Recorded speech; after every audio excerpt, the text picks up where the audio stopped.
আজকে আমি তোমাদের সাথে চিকেন সমোসা রেসিপি শেয়ার করব। আশা করি ভিডিওটি তোমাদের অনেক ভালো লাগবে। পুরো ভিডিও দেখতে থাকো। আসসালামু আলাইকুম everyone, welcome back to my another new blog.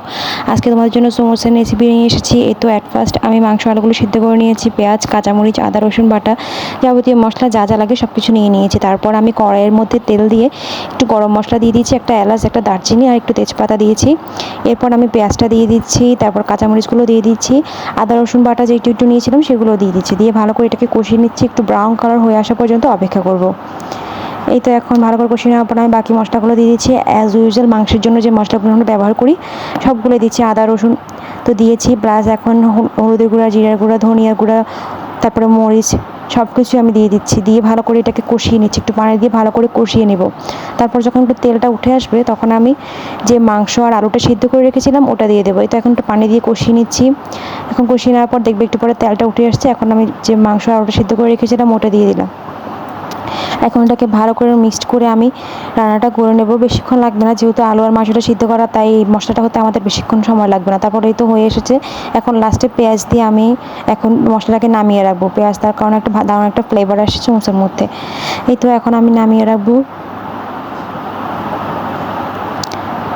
তারপরে তো আমি আটা নিয়েছি। ময়দা নিলে আর ভালো হতো, আমার কাছে ময়দা ছিল না, তাই আটা নিয়েছি। 3 কাপের মতো লবণ দিয়েছি, তেল দিয়েছি। ভালো করে মিক্সড করার পর আমি পানি দিয়ে দিয়েছি। পানি দিয়ে একটি সফট ডো তৈরি করব।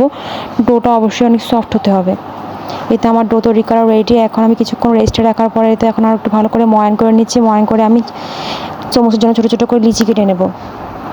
এই দেখো ছোটো ছোটো করে আমি অনেকগুলো লিচি কেটে নিয়েছি। যেহেতু আমি 3 কাপের মতো ছোটো ছিলাম, তাই আমার অনেকগুলো হয়েছে। তারপরে এই তো এখন আমি বেলে নিচ্ছি। এরকম করে ছোটো ছোটো করে সবগুলো লুচিকে আমাকে বেলে নিতে হবে। এই দেখো আমি সবগুলো লুচি কত সুন্দর করে বেলে নিয়েছি। এখন আমি প্রত্যেকটা 4টা করে লিচি নিয়ে একটা করে রুটি বানাবো। দেখো তোমরা, একটা লিচি নিয়েছি, তারপর এটার মধ্যে আমি তেল দিচ্ছি, তারপরে কিছুটা আটা ছিটিয়ে দিচ্ছি, তারপর আবার আরেকটা বসাচ্ছি। এভাবে আবার তেল দিচ্ছি, আবার আটা ছিটিয়ে দেবো, তারপর আবার আরেকটা বসাবো। এভাবে করে 4টা 5টা তোমরা বসাতে পারো। তবে নতুনদের ক্ষেত্রে 2-3টার বেশি বসানো উচিত নয়, কারণ এক্ষেত্রে ছিটে যাওয়ার একটা ভয় থাকে। কিন্তু যারা এক্সপার্ট তারা 4-5টা করে করতে পারে, সমস্যা নেই। আমি 4টা করে করেছি। অবশ্যই কিন্তু তোমাদের তেলটার মাঝখানে ব্রাশ করতে হবে, প্লাস আটাটা দিতে হবে, নাহলে কিন্তু তুমি যখন ছেঁকবে, ছেঁকার পরে তোমার রুটিগুলো খুলে আসতে কষ্ট হবে। এক্ষেত্রে একটু সতর্কতা অবলম্বন করতে হবে। তোমাকে অবশ্যই ভালো করে তেলটা ব্রাশ করতে হবে, প্লাস উপরে আটা ছিটতে হবে। এই তো এখন আমি 4টার মতো করে নিয়েছি। এখন আমি এটাকে ভালো করে চেপে একটু বেলে নেব। সব দিক থেকে যাতে সমান হয় এভাবে বেলতে হবে। একদিকে মোটা একদিকে চিকন হলে কিন্তু আবার সমস্যা। সব দিকে সমান হওয়ার কারণে দেখো আমি ঘুরিয়ে ঘুরিয়ে সব দিকটা পুরোটাই সমান করে বেলে নিচ্ছি। এটা আমার বেলাটা বেলা একদম কমপ্লিট। তারপর আমি একটি কড়াই দিয়ে দিয়েছি। কড়াই দিয়ে এখন আমি এটার মধ্যে তাওয়ার মধ্যে আমি রুটিটা বেলে নিচ্ছি। এখন রুটিটা ভালো করে ছেঁকে নিচ্ছি আমি। একটা পার 2-3 সেকেন্ড করে ছেঁকে নিলেই এনাফ। দেখো কত সুন্দর করে একটা থেকে একটা খুলে আসছে, আমার কোনো ধরনের সমস্যা হচ্ছে না। তোমরা জাস্ট দেখো কত সুন্দর করে আমি জাস্ট টান দিচ্ছি আর খুলে যাচ্ছে। এটার কারণ হচ্ছে আমি যে মাঝখানে ভালো করে তেলটা আর একটা ব্রাশ করেছিলাম, যার কারণে আমার এখানে আর খুলতে তেমন কোনো সমস্যা হচ্ছে না। আমার সবগুলো সিটে একদম পারফেক্টভাবে খুলে আসছে। তোমরা দেখো কত ইজিলি খুলে আসছে। সবগুলো একটাও ছিঁড়ে নাই, সবগুলোই সুন্দর ছিল। দেখো তোমরা,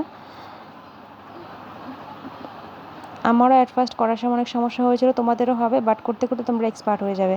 এখন আমি সমুদ্র শিটগুলো সবগুলো সমান করে কেটে নিচ্ছি ছুরি দিয়ে। এই তো এভাবে আমি সবগুলো শিটই সমান করে কেটে নেব। যেগুলো বাড়তি অংশ থাকবে সেগুলো কেটে ফেলে দেব। এই দেখো আমি সমান করে সবটাই কেটে নিচ্ছি। এভাবে করে সবগুলো শিট আমি কেটে নেব। সমান করে কাটতে হবে, ফলে সবগুলো সমোসার সাইজ একরকম হবে, দেখতেও ভালো লাগবে। এই দেখো আমি সবগুলো কত সুন্দর করে সমান করে কেটে নিয়েছি। দেখো কত সুন্দর হয়েছে। শিটগুলো যত ভালো হবে তোমার সমোসাটা কিন্তু খেতে ততটা মচমচে হবে। তারপর আমি একটা ব্যাটার তৈরি করে নিয়েছি আটা আর পানি দিয়ে। ওটা দিয়ে এখন আঠা সিস্টেম করে এখন আমি সমোসাটা বানিয়ে নিয়েছি। দেখো আমি কীভাবে বানাচ্ছি সেটা তোমাদেরকে দেখে বুঝতে হবে।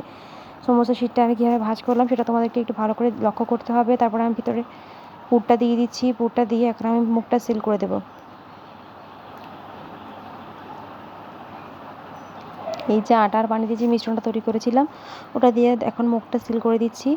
দেখো কত সুন্দর সমোসা একটা সাইজ তৈরি হয়েছে। দেখো এভাবে তোমরা ইজিলি অনেক সহজেই বাড়িতে বসে সমোসা রেসিপি করতে পারবে, সমোসা সুন্দর করে রেডি করতে পারবে। এই সমোসাগুলোকে তোমরা কিন্তু ফ্রোজেন করে রেখে দিতে পারো, কিছুটা ভাজলে আর কিছুটা তোমরা ডিপ ফ্রিজে একটা এয়ারটাইট বক্সের মধ্যে ফ্রোজেন করে রেখে দিতে পারবে। এই তো এখন আমি ফ্রাই প্যানের মধ্যে তেল দিয়ে এখন ভালো করে এটাকে ভেজে নিচ্ছি।